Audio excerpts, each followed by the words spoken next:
Fox is not joking around when it comes to this man right here. Hey, it's Tucker Carlson.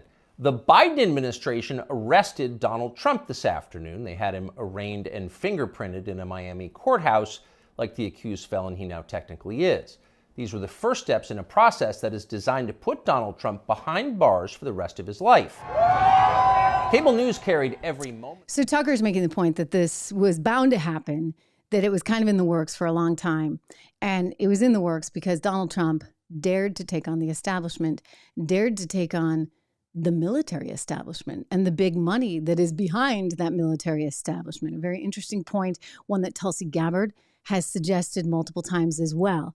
But what's funny about this entire thing is, he's on there. He doesn't have any commercials. He doesn't have legacy precious metals, and he's not talking about gold, or he's not talking about, what are some of the other things that we've had lots and lots of different advertisers on this show.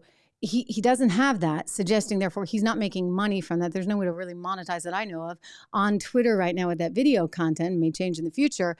And Elon Musk has said, I'm not paying Tucker Carlson anything. So what's interesting is he's doing this. He's just out there speaking, talking about the news, creating kind of a short show on Twitter every day. And somehow Fox News is really, really upset about this. So upset that they are threatening to sue him, saying that he is in breach of his contract. Interestingly, the counterpoint to that being made by his attorney, and this has been publicly reported, is that no, Fox actually breached its contract. They were actually fraudulent in however they were approaching whatever they did with him. For example, saying, okay, we're not going to share your private messages that you put out on your cell phone.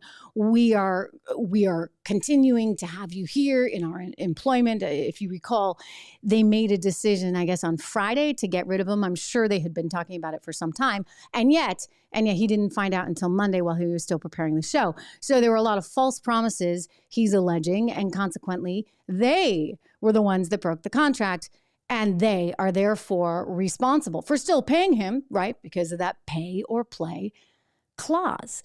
And they're saying no, because you're out there doing work for somebody else. Well, is it really work if you're not being paid?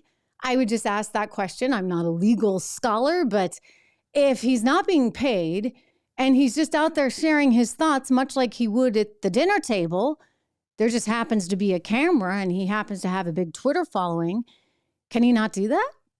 It's an interesting question. The other interesting question here, from a legal perspective, is the whole non-compete thing, the whole idea that a network can keep you off the air and prevent you from doing what you do for a year and change?